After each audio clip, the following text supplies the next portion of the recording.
అందరికీ వందనాలు. నేను చెప్పబోయే పాఠం పేరు మనుషుల్లో దేవుని ఇష్టం నెరవేరుతుందా. ఎన్నో కోట్లు ఖర్చు పెట్టి కట్టించిన కోటల్లోనైనా దేవుడు నివసింపడు కానీ మనిషివైన నీకు మనసు ఇచ్చాడు. ఆ మనసులో దేవునికి చోటు అడిగారు కానీ నీవు ఆ మనసులో చోటు ఎవరికి ఇస్తున్నావు?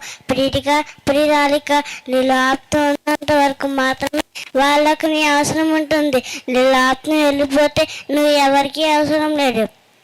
ఒకనాడు మోషే తన మనసులో దేవుని చోటిచ్చి రోషం గలవాడే దేవునికే బ్రతికాడు. ఒక యేసు, ఒక స్టెఫెను, ఒక యోహాను, ఒక తిమోతి, ఇలా ఎంతో మంది మహానుభావులు తమ ప్రాణాలను పరంగా పెట్టి సువార్త ప్రకటించే దేవుని ఇష్టాన్ని నెరవేర్చారు. సంపాదన సందడిలో మునిగిపోయి సంసార సాగరంలో తేలిపోతూ సుఖభోగాల్లో సంతోషం ఉందనుకుంటున్న ఈ సమాజం మారేదెప్పుడు?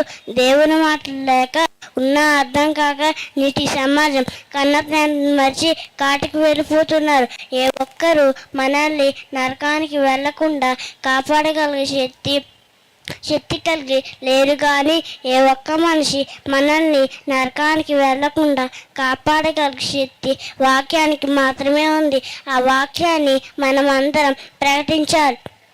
ప్రజలందరూ మారి పరలోకం వెళ్ళాలనేది దేవుని ఇష్టం. ఇది కష్టమైన దేవుని ఇష్టాన్ని పరలోకం వెళ్తారు. నీ ఇష్టాన్ని నెరవేర్చుకొని నరకానికి వెళ్తారు. నిర్ణయం మీదే వదిలిపెడుతున్నాం. అందరికీ వందనాలు. దేవుడు ఈ చిన్న మాటలు దీవించిన కాక. ఓకే.